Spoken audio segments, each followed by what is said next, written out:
ខ្ញុំមានឫទ្ធានុភាពគ្រប់បែបយ៉ាងកាលខ្ញុំអាយុ18ឆ្នាំគាត់បានទិញបន្ទាប់ពីចាក់ចេញពីទីធ្លីយើងបានរៀបការនៅក្នុងឆ្នាំបន្តបន្ទាប់គាត់ថែមទាំងពួកគេបានបំផ្លាញខ្ញុំយ៉ាងរលួយខ្ញុំបាននិយាយថាក្មេងស្រីគ្រូសាសែនអ្នកក៏ដូចគ្នាដែរជួយការងារខ្លះជាមួយប្តីរបស់អ្នកគាត់ខ្ជិលច្រអូសហើយឥតប្រយោជន៍ពេញមួយថ្ងៃតើវាមើលទៅដូចអ្វី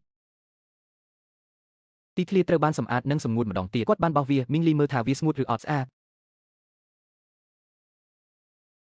តើខ្ញុំនឹងធ្វើអ្វីខ្ញុំនឹងត្រូវអ្នកបំផ្លាញហើយមិនអីទេតើអ្នកនឹងប្រព្រឹត្តចំពោះខ្ញុំបែបនេះជានិច្ចទេឡវាអាស្រ័យលើការសម្ដែងរបស់អ្នកថាជីវិតនឹងបន្តដូចនេះអ្វីអាចបន្តល្អបានប៉ុន្តែវាសនាមិនស្ថិតស្ថេរជារៀងរហូតទេពួកគេពេញចិត្តខ្ញុំនិងលីឈូអ្នកតែងតែមានរាងកាយត្រជាក់តាំងពីអ្នកនៅក្មេងហេតុអ្វីមិនដែលមើលថែខ្លួនឯងវាជាកំហុសរបស់ខ្ញុំដែលធ្វើខ្លួនគ្មានប្រយោជន៍ខ្ញុំមិនអាចការពារកូនរបស់ខ្ញុំបានផងរស់នៅគុំនិយាយរឿងមិនសមហេតុផលអីវាមិនមែនជាកំហុសរបស់អ្នកទេវាជាកំហុសរបស់ខ្ញុំនឹងមើលថែអ្នកឲ្យបានល្អមានអស្ចារ្យបុរាណជាច្រើននៅលើភ្នំខាងក្រោយដែលមានជីវជាតិខ្ញុំនឹងទៅយកខៃនិងឈាមរបស់អ្នកមកទេឥឡូវនេះជារដូវរងាហើយផ្លូវភ្នំខ្ញុំបារម្ភពីអ្នកទៅតែម្នាក់ឯងខ្ញុំនឹងត្រឡប់មកវិញភ្លាមយ៉ាងលឿនខ្ញុំក៏ចង់ទៅដែរលីឈូខ្ញុំនឹងទៅតែម្នាក់ឯងខ្ញុំកាន់តែខ្លាចពេលនៅផ្ទះអាកាសធាតុនៅលើភ្នំត្រជាក់ណាស់តើរាងកាយរបស់អ្នកអាចទ្រាំទ្របានទេនៅប៉ុន្តែប្រសិនបើមានអ្វីកើតឡើងចំពោះអ្នកខ្ញុំនឹងកាន់តែខ្ញុំមិនអាចទទួលយកវាបានទេ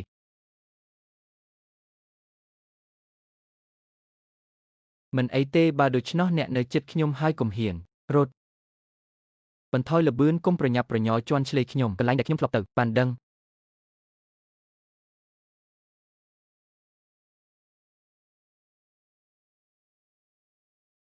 ងលីជូមានពណ៌បៃតងហើយប្រញាប់ឡើង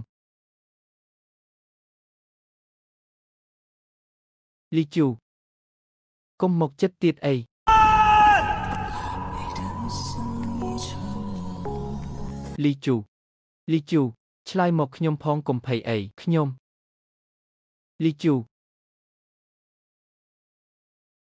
ភ្ញាក់ឡើងអ្នកមិនបាននិយាយថាវានឹងឆាប់នេះទេតើអ្នកនឹងត្រឡប់មកវិញទេការខ្លែងបន្លំលីឈូកុំខ្លាចអីខ្ញុំនៅទីនេះជាមួយអ្នកបេះដូងខ្ញុំស្លេកស្លាំងខ្ញុំសង្ឃឹមថាខ្ញុំអាចក្នុងអំឡុងពេលនៃការធ្វើអត្តឃាតរបស់ពួកគេស្រាប់តែងថាសំឡេងរបស់ទេពធីតាមួយមិនបានជារងរបួសធ្ងន់ម្ល៉េះព្រះនាងខ្យាដំរីឲ្យភ្ញាក់ឡើងអ្នកបានស្គាល់អត្តសញ្ញាណរបស់ខ្ញុំរួចហើយដូច្នេះនោះហើយជារបៀបដែលពួកគេបានសង្គ្រោះខ្ញុំវាទាំងអស់គឺសម្រាប់ជាប្រយោជន៍នៃការរស់ឡើងវិញរបស់លីឈូអ្នកចេតនាឥឡូវនេះអ្នកដឹងអ្វីទាំងអស់ហើយតើអ្នកអាចអនុញ្ញាតឲ្យយើងទៅបានទេទោះបីជាខ្ញុំបានប្រើខាស៊ូមកក៏ដោយអ្នកប៉ុន្តែអ្នកក៏ទទួលបានអ្វីដែលអ្នកចង់បានដែរតើវាមិនអីទេបើខ្ញុំឲ្យប្រាក់និងមាសដល់អ្នកប្រាក់និងមាសបន្ទាប់មកសូមមើលថាតើ Shen Chi King បានធ្វើអ្វីខ្លះសម្រាប់ខ្ញុំតើអ្នកបានធ្វើអ្វីខ្លះមិនចង់កុំបង្ហាញរបស់ទាំងនេះទៅលីឈូថ្ងៃនេះជាថ្ងៃកំណើតរបស់ខ្ញុំតើអ្នកអាចសន្យានឹងខ្ញុំនៅបំណងប្រាថ្នាមួយរៀបការជាមួយខ្ញុំមិនអីទេមែនទេក្នុងរយៈពេល2ឆ្នាំនោះខ្ញុំស្ទើរតែរាល់ថ្ងៃព្រះអាទិត្យតែងតែវិលជុំវិញព្រះនាងខ្យាដំរីតើម្ហូបនេះឆ្ងាញ់ទេខ្ញុំបានធ្វើវាដោយខ្លួនឯងខ្ញុំបានបិទឆ្អឹងរបស់ខ្ញុំអស់រយៈពេលជាច្រើនឆ្នាំមកហើយមិនចាំបាច់ញ៉ាំអាហារទេទោះបីជាអ្នកមិនញ៉ាំអាហារក៏ដោយអ្នកនៅតែអាចញ៉ាំបានមួយខាំហេតុអ្វីបានជាសម្លៀកបំពាក់របស់អ្នកមិនដែរកខ្វក់តើអ្នកបានលាងសម្អាតវាដោយសម្ងាត់ទេដៃរបស់អ្នកស្អាតណាស់អ្នកមិនអាចទុកការងារឲ្យខ្ញុំមិនចាំបាច់ទេព្រះនាងខ្យាដំរីតើអ្នកចង់អានសៀវភៅអ្វីទៀតខ្ញុំនឹងរកលុយទិញវាឲ្យអ្នកសៀវភៅដែលខ្ញុំបានអានមិនមានលក់នៅក្នុងប្រទេសរបស់អ្នកទេបើអ្នកមិនអាចទិញវាបានប្រាប់ខ្ញុំពីអ្វីដែលអ្នកចូលចិត្តហើយខ្ញុំនឹងតែងតែខ្ញុំអាចរកវាឃើញសម្រាប់អ្នកសិនស៊ូឈីងតើអ្នកកំពុងព្យាយាមធ្វើអ្វីឲ្យប្រាកដ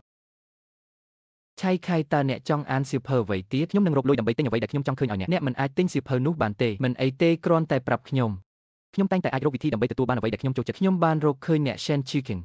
តើខ្ញុំចង់ធ្វើអ្វីនិងអ្វីដែលខ្ញុំមិនចង់ធ្វើអ្វីខ្ញុំគ្រាន់តែចង់ធ្វើល្អចំពោះអ្នកហើយចង់ឲ្យអ្នកពេលវេលាមិនស័ក្តិសមសម្រាប់អ្នករៀបការជាមួយខ្ញុំទេប្រសិនបើវាតែងតែជាប្រយោគនេះខ្ញុំនឹងបន្តរំខានអ្នកខ្ញុំមិនចាក់ចេញទេរហូតដល់អ្នកយល់ព្រមស៊ីឈីអ្នកគួរតែប្រញាប់ទៅលីខ្ញុំមិនសូវមានពេលច្រើនទេឈូនៅតែរងចាំខ្ញុំនឹងមនុស្សម្នាក់មនុស្សមួយចំនួនគ្រាន់តែខុសគ្នាគាត់អាចធ្វើអ្វីស្ទើរតែទាំងអស់មនុស្សមួយចំនួនមានមុខមាត់ស្អាតប៉ុន្តែវាគ្រាន់តែជាធំមួយប៉ុណ្ណោះអ្នកដែលមិនដឹងច្បាស់ជាងនេះអាចនឹងយល់ច្រឡំថាវាជាមុខស្អាតតើពួកគេបានធ្វើអ្វីដើម្បីកាត់ដៃនិងជើងរបស់គាត់ការងារទាំងអស់ត្រូវបានប្រគល់ឲ្យក្មេងស្រីតូចថ្ងៃនេះខ្ញុំនឹងវេចខ្ចប់វាហើយអ្នកនឹងបង្រៀនខ្ញុំពីរបៀបចាប់ផ្ដើមអ្នកមិនចាំបាច់ចាប់ផ្ដើមទេអ្នកគ្រាន់តែត្រូវអានសៀវភៅរបស់អ្នកប៉ុណ្ណោះវាមិនអីទេបើអ្នកមិនប្រើវាដោយខ្លួនឯងទេសូមក្រឡេកមើលគាត់បើពួកគេមិនអនុញ្ញាតឲ្យខ្ញុំធ្វើវាទេខ្ញុំនឹងចាត់ទុកវាដូចជាការក្លែងបន្លំវាជាការល្អក្នុងការហាត់ប្រាណនិងធំឡើងបានល្អតើមនុស្សសង្ហាបែបនេះអាចធ្វើការងារអ្វីបានមិនអីទេថ្ងៃកន្លងផុតទៅម្ដងមួយគ្រោងរហូតដល់2ឆ្នាំមុនថ្ងៃផុតកំណត់បានមកដល់ហើយមានរឿងអ្វីកើតឡើងគ្មានអ្វីទេ ថ្ងៃនេះអ្នកមើលទៅស្អាតណាស់ចាំយកសម្លៀកបំពាក់ខ្ញុំផងវាញ៉េញ៉ៃអស់ហើយទុកឲ្យខ្ញុំរៀបចំវាជាមុនសិនអ្នកបន្តនិយាយថាអ្នកចូលចិត្តខ្ញុំប៉ុន្តែពួកគេតែងតែគេចពីខ្ញុំគ្រប់ពេលដូច្នេះហើយទើបវាកើតឡើង